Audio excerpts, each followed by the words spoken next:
बहुत पुरानी बात है। रायगढ़ नाम का एक बहुत छोटा सा गांव था। उस गांव में एक पीपल का पेड़ था। उस पीपल के पेड़ पर एक पपीला भूत रहता था जो बड़ी दुष्ट प्रवृत्ति का था। उसे मनुष्यों को मारकर खाने में बड़ा आनंद आता था, लेकिन वह रायगढ़ गांव के लोगों को मारकर नहीं खाता था। उसे डर था कि यदि वह उस गांव के लोगों को मार खाएगा तो वे उस पीपल के पेड़ को काट देंगे जिस पर उसका बसेरा था। इसलिए वह आसपास के गांवों में जाता और कोई मृतक न मिलने पर किसी भी मनुष्य को मारकर खा लेता। पीपल के पेड़ के पास एक किसान का घर था। किसान को यह पता नहीं था कि उसके घर के पास वाले पीपल के पेड़ पर एक पपीला भूत रहता है। किसान की एक बेटी थी। बेटी का नाम था कामिनी। कामिनी बहुत सुंदर थी और गृह कार्य में दक्ष थी। जब कामिनी विवाह योग्य हुई तो उसके पिता को उसके विवाह की चिंता सताने लगी। एक दिन किसान बेटी के विवाह को लेकर अपनी पत्नी से चर्चा कर रहा था। किसान बोला, हमारी बेटी अब विवाह योग्य हो गई है, अब उसके हाथ पीले कर देने चाहिए। कामिनी की माँ ने किसान से कहा, तुम सच कहते हो, लेकिन हमारे पास इतना धन नहीं है कि हम कामिनी के लिए कोई अच्छा वर पा सकें। किसान ने चिंतित होते हुए कहा, हमारी बेटी इतनी सुंदर है कि कोई भी उससे शादी करना चाहेगा। कामिनी की माँ ने गर्व से कहा, सिर्फ सुंदरता से कुछ नहीं होता, विवाह के लिए पैसे भी चाहिए। किसान ने अपनी बात रखते हुए कहा, हमारी बेटी घरेलू कामों में कुशल है, वह जिस घर में जाएगी उस घर के दिन फिर जाएंगे। कामिनी की माँ विश्वासपूर्वक बोली, तुम्हारा तो दिमाग खराब हो गया है। किसान झुंझलाकर बोला, अरे कामिनी की माँ, ये सच है कि हमारी बेटी लाखों में एक है, इसलिए मैं चाहता हूँ कि हमारी बेटी को कोई अच्छा वर मिले, लेकिन हमारी किस्मत ऐसी कहाँ। कामिनी के माता पिता इसी प्रकार बहुत देर तक बेटी के विवाह को लेकर विचार विमर्श करते रहे। उसी समय पपीला भूत अपने पीपल के पेड़ पर अपने डेरे में बैठा हुआ था। उसने कामिनी के माता पिता की सारी बातें ध्यानपूर्वक सुनी। पपीला भूत को लगा कि कामिनी सचमुच बहुत सुंदर है और उसे उसके योग्य वर मिलना चाहिए। फिर उसके मन में विचार उठा, 100 बरस से वीरान पड़ा यह जीवन, मन में उठ रहे हैं गहरे तूफान, क्यों न बांध लूं कोई बंधन, संगिनी पाकर कटे जीवन का हर क्षण। कामिनी संगिनी बने अगर तो सुने मन में खिलेगा बसंत रंग बिरंगे। जैसे ही पपीला भूत के मन में कामिनी से विवाह करने का विचार आया, वैसे ही उसने एक स्वस्थ और सुंदर युवक का रूप धारण कर लिया और रायगढ़ में स्थित कामिनी के घर का दरवाजा खटखटाने लगा। कामिनी के पिता ने घर के भीतर से पूछा, कौन है? पपीला भूत ने उत्तर दिया, मैं एक राहगीर हूँ। कामिनी के पिता ने फिर पूछा, क्या चाहिए? पपीला भूत ने कहा, पीने को एक लोटा पानी। कामिनी के पिता ने पूछा, धातु के लोटे में या मिट्टी के लोटे में? पपीला भूत ने कहा, मिट्टी के लोटे में। कामिनी के पिता ने उत्सुक होकर पूछा, मिट्टी के लोटे में क्यों? धातु के लोटे में क्यों नहीं? पपीला भूत बोला, क्योंकि मिट्टी के लोटे का पानी अधिक ठंडा और स्वादिष्ट होता है। राहगीर की प्यास ठंडे पानी से ही अच्छी तरह बुझती है। पपीला भूत का यह उत्तर सुनकर कामिनी का पिता बहुत प्रभावित हुआ और उसने झट से दरवाजा खोल दिया। अपने सामने एक सुंदर और सुशील युवक को देखकर वह चकित रह गया। तभी कामिनी की माँ मिट्टी के लोटे में पानी भरकर ले आई। पपीला भूत ने वह पानी पिया और कामिनी की माँ को धन्यवाद दिया। कामिनी के पिता ने पपीला भूत के शिष्टाचार से प्रभावित होकर मधुर स्वर में पूछा, कहाँ से आ रहे हो और कहाँ जा रहे हो बेटा? पपीला भूत ने उत्तर दिया, मैं महानदी के तट से आ रहा हूँ और नर्मदा किनारे जा रहा हूँ। कामिनी का पिता आश्चर्य से बोला, अरे इतनी दूर से आ रहे हो और इतनी दूर जाओगे? पपीला भूत ने कहा, काम काज की तलाश में भटक रहा हूँ। कामिनी की माँ ने पूछा, और तुम्हारे घर परिवार में कौन कौन है? पपीला भूत ने कहा, कोई नहीं। कामिनी की माँ चकित होकर बोली, कोई नहीं? अरे कोई तो होगा। पपीला भूत ने दुखी स्वर में कहा, मेरे माता पिता महानदी की बाढ़ में डूबकर मर गए।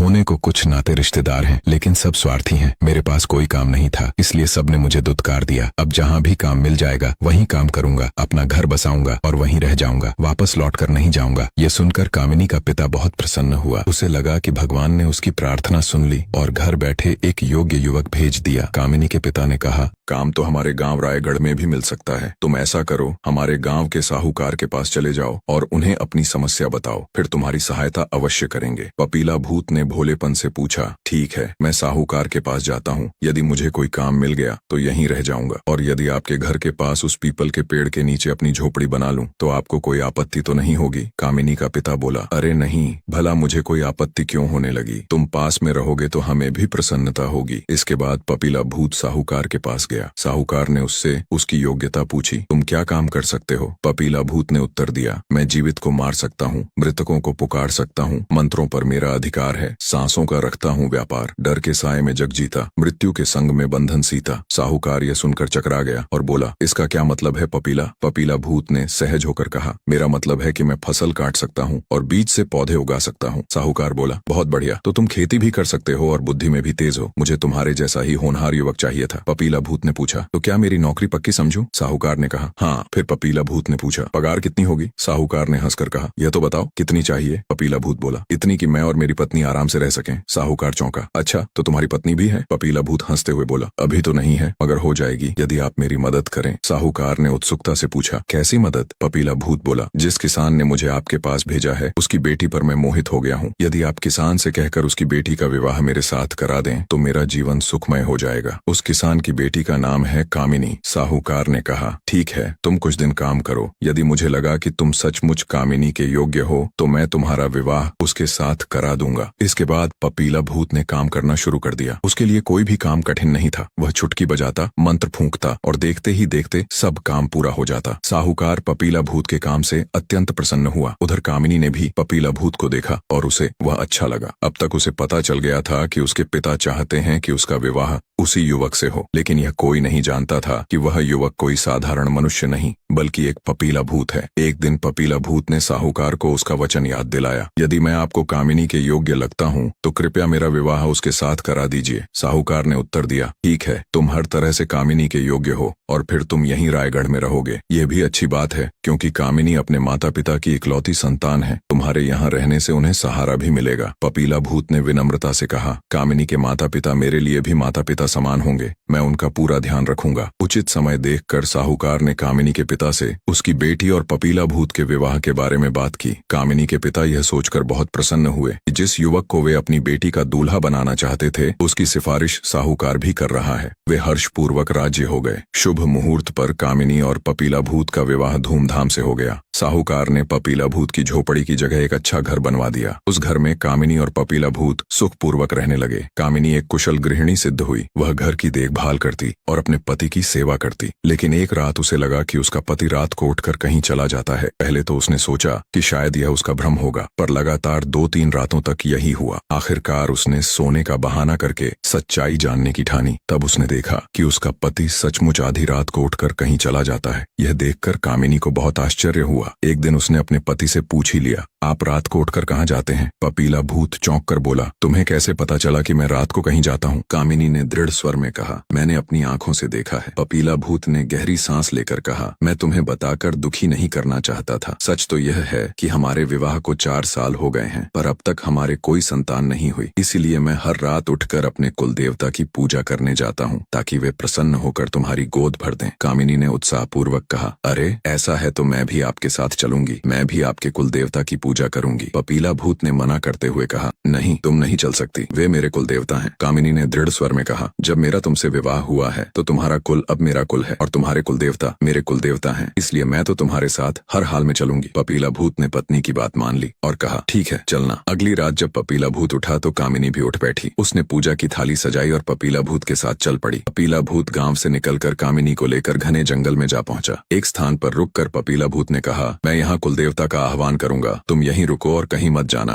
भयानक जंगल देखकर कामिनी को डर लग रहा था। उसने विनती की, मुझे अकेली मत छोड़ो। भूत बोला, ऐसा करो, तुम उस ऊंचे वट वृक्ष पर चढ़कर बैठ जाओ, मेरे आने तक वहीं रुकना, नीचे मत उतरना। यह कहकर पपीला भूत अंधेरे में कहीं गायब हो गया। कामिनी वृक्ष पर चढ़कर बैठ गई। समय बीतता गया लेकिन उसका पति लौटकर नहीं आया। चिंता से उसका दिल घबराने लगा। तभी जंगल में शेर की दहाड़ गूंज उठी। कामिनी का डर और बढ़ गया। उसे लगा कहीं शेर ने मेरे पति को खा तो नहीं लिया। यह सोचते ही उसका भय दूर हो गया और वह तुरंत वृक्ष से उतरकर अपने पति को खोजने निकल पड़ी। अभी वह कुछ ही दूर गई थी कि लताओं के झुरमुट के दूसरी ओर उसे अपना पति दिखाई दिया, जो पिशाच रूप में भयानक बना हुआ था। इंसानी शवों पर झुका था और उनकी हड्डियां चबा रहा था। उसका चेहरा रक्त से भीगा हुआ था। यह देखकर कामिनी की रूह कांप उठी। जिसकी वह पत्नी बनकर रह रही थी वह तो इंसान नहीं बल्कि एक राक्षस निकला। जीवन का हर सपना पल में बिखर गया। यह दृश्य देखकर कामिनी मूर्छित होते होते बची। वह समझ गई कि उसका पति कोई मनुष्य नहीं बल्कि एक भूत है। कामिनी हड़बड़ाकर भागने को जैसे ही पलटी वैसे ही पपीला भूत ने उसे देख लिया। वह चिल्लाया, कामिनी रुको, मैं तुम्हें मारना नहीं चाहता था, लेकिन अब तुमने मेरा असली रूप देख लिया है तो मैं तुम्हें मार डालूंगा ताकि तुम भी मेरी तरह भूत बन जाओगी। फिर हम आराम से रहेंगे और मनुष्यों को मार मार कर खाएंगे। कामिनी ने यह सुना तो वह और भी डर गई और तेज दौड़ पड़ी, किंतु पपीला भूत उससे भी अधिक तेज था। जब कामिनी को लगा कि पपीला अब उसे पकड़ लेगा तो उसने पीपल के पेड़ से रक्षा की प्रार्थना की। हे पीपल देवता, सुन मेरी पुकार, देते करेगा मुझ पर वार। पति बन के आया, रूप बदल कर, खा जाएगा मुझे निकल कर। दया कर आंचल फैलाना, मुझको अपनी छांव में छुपाना। कामिनी की प्रार्थना सुनकर पीपल का पेड़ बीच से 2 हिस्सों में फट गया। कामिनी उसमें जा बैठी। पेड़ फिर पहले जैसा होकर बंद हो गया। पपीला भूत चकित था कि पत्नी कहाँ चली गई। वह उसे ढूंढता हुआ दूर निकल गया। जब कामिनी आश्वस्त हो गई कि उसका पति दूर चला गया है, तो उसने पीपल से फिर प्रार्थना की, पीपल रानी, तूने बचा लिया, सांसें मेरी लौटा दी। पति ना था, निकला पिशाच, खा जाता जीवन का हर आभास। अब तो अंधेरा मिट गया, सारा मार्ग दिखा दो, उजियारा कर दो। ये सुनकर पीपल का पेड़ फिर से 2 हिस्सों में फट गया। कामिनी उसमें से बाहर निकली और जंगल की ओर चल पड़ी। वह भटकते भटकते भूख प्यास से बेहाल हो गई। लगातार 2 रात और 2 दिन वह जंगल में भटकती रही। उसे दिशा का भी ज्ञान नहीं था, न ही घर का रास्ता पता था। उसके मन में भय था कि कहीं कोई जंगली जानवर उसे मार न डाले और वह कभी घर न पहुंच पाए। इसी बीच अचानक उसे एक झोपड़ी दिखाई दी। वह झोपड़ी एक छोटे से गांव में थी। गांव में लगभग 10 से 15 घर थे। झोपड़ी गांव के बिल्कुल बाहर की ओर थी, इसलिए सबसे पहले वही कामिनी की नजर में आई। गिरती पड़ती हुई कामिनी उस झोपड़ी तक पहुंची। वह झोपड़ी एक बुढ़िया की थी। जैसे ही बुढ़िया ने कामिनी को देखा, उसका चेहरा खिल उठा। बुढ़िया ने बड़े अपनापन भरे भाव से कहा, आओ आओ बहू, मैं तो तुम्हारी ही प्रतीक्षा कर रही थी। यह सुनकर कामिनी चकित रह गई। उसने सोचा, ये बुढ़िया कौन है?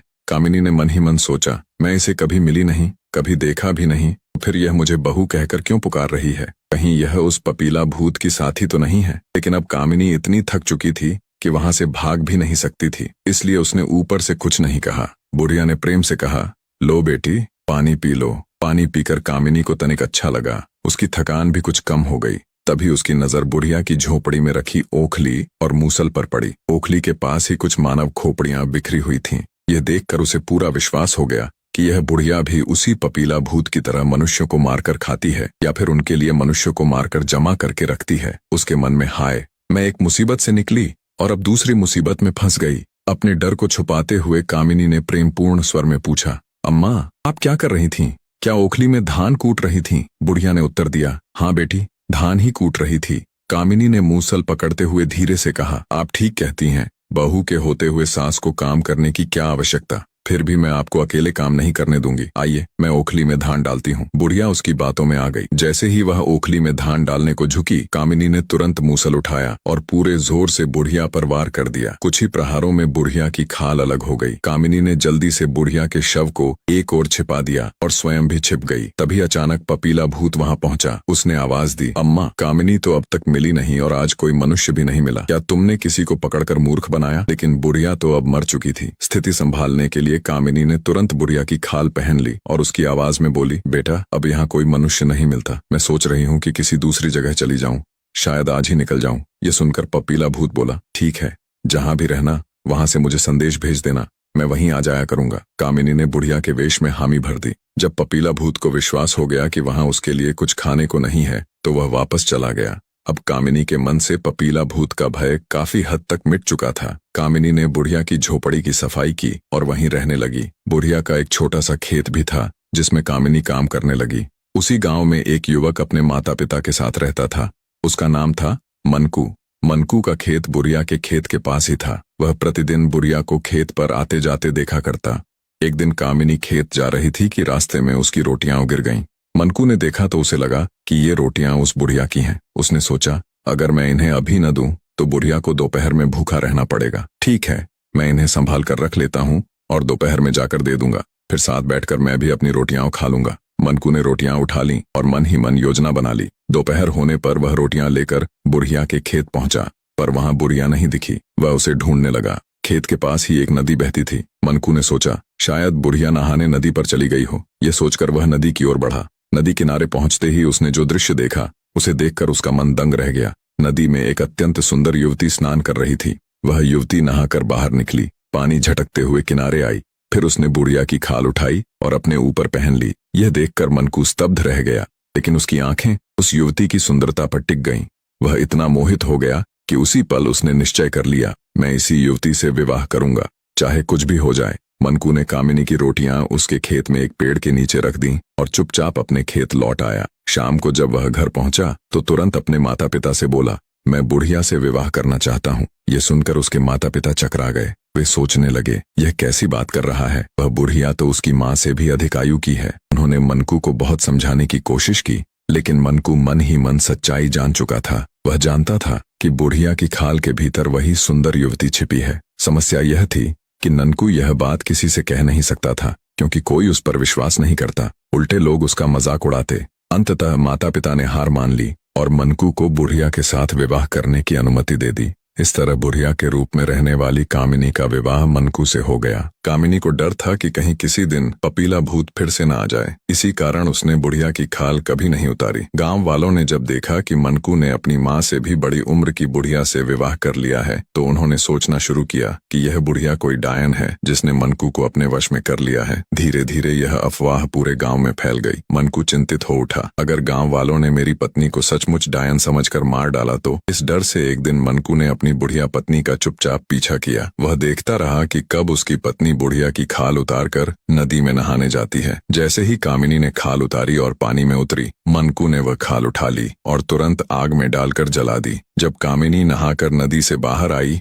और पहनने के लिए बुढ़िया की खाल उठानी चाही, तो वहां उसे खाल की राख दिखाई दी। इतने में मनकू भी सामने आ गया। मनकू ने पूछा, तुम इतनी सुंदर होकर भी बुढ़िया की खाल में क्यों रहती थी? कामिनी ने कहा, पपीला भूत के डर से। फिर उसने मनकू को अपना पूरा किस्सा कह सुनाया। मनकू ने कामिनी को आश्वस्त किया, अब तुम्हें पपीला भूत से डरने की आवश्यकता नहीं है। मैं भूत प्रेत भगाना जानता हूँ, अब वह तुम्हें कभी तंग नहीं करेगा। इसके बाद कामिनी और मनकू गांव लौट आए। गांव लौटकर मनकू ने सब गांव वालों को कामिनी के बारे में बताया। गांव वाले यह जानकर खुश हो गए कि कामिनी कोई डायन नहीं है, वह तो एक सुंदर और नेक युवती है। कामिनी और मनकू सुखपूर्वक जीवन व्यतीत करने लगे। एक दिन गांव में एक चूड़ी बेचने वाला आया। गांव की सभी स्त्रियां उससे चूड़ियां खरीदने पहुंची। कामिनी भी गई। चूड़ी वाले ने सभी स्त्रियों से चूड़ियों के पैसे लिए, परंतु कामिनी से पैसे नहीं लिए। इस पर कामिनी को संदेह हुआ। उसने पूछा, चूड़ी वाले, तुमने मुझसे पैसे क्यों नहीं लिए? चूड़ियां दी तो दाम तो लो, बात छिपाकर मत रहो। चूड़ी वाले ने उत्तर दिया, तुम्हारी कलाई मेरी पत्नी की कलाइयों जैसी सुंदर है, इसलिए मुझे उसकी याद आ गई और मैंने तुमसे पैसे नहीं लिए। कामिनी ने पूछा, तुम्हारी पत्नी कहाँ है? चूड़ी वाले ने बताया, हाथों से फिसल गई, वह सपना आंखों में रह गई, बस तड़पना ही बचा है। सांसों की डोर टूट गई, जिसे मैं ढूंढूं वह खो गई है। अब कामिनी का संदेह पक्का हो गया। उसने पूछा, अगर तुम्हारी पत्नी तुम्हें मिल जाए तो क्या करोगे? चूड़ी वाले ने उत्तर दिया, मैं उसे अपने साथ रखूंगा, 7 जन्मों तक नहीं छोड़ूंगा। कामिनी ने पूछा, और अगर तुम्हारी पत्नी तुम्हारे साथ रहना न चाहे तो? चूड़ी वाले ने कहा, वह मना कर ही नहीं पाएगी, मैं उसे अपने जैसा बना लूंगा और अपने साथ रखूंगा। कामिनी समझ गई कि वह चूड़ी वाला और कोई नहीं बल्कि पपीला भूत है, जिसने उसे पहचान लिया है। कामिनी डर गई और उसने पपीला भूत के आने के बारे में मनकू को बताया। मनकू ने कहा, डरो मत, तुम आज से मेरी माँ के पास सोया करो, फिर देखना मैं उस पपीला भूत को कैसे भस्म करता हूँ। उस दिन से कामिनी रात के समय मनकू की माँ के पास सोने लगी। उधर मनकू ने मिट्टी से कामिनी का प्रतिरूप बनाया और उसे बिस्तर पर लिटा दिया। एक रात पपीला भूत चुपके से मनकू के कमरे में घुसा। उसने समझा कि मनकू के बगल में असली कामिनी सो रही है। पपीला भूत ने मिट्टी की कामिनी को असली समझकर खाने का प्रयास किया। इसी दौरान मनकू की नींद खुल गई। उसने तुरंत मंत्र पढ़कर सरसों के दाने पपीला भूत पर उछाल दिए। सरसों के दाने पपीला भूत पर गिरते ही वह भस्म हो गया।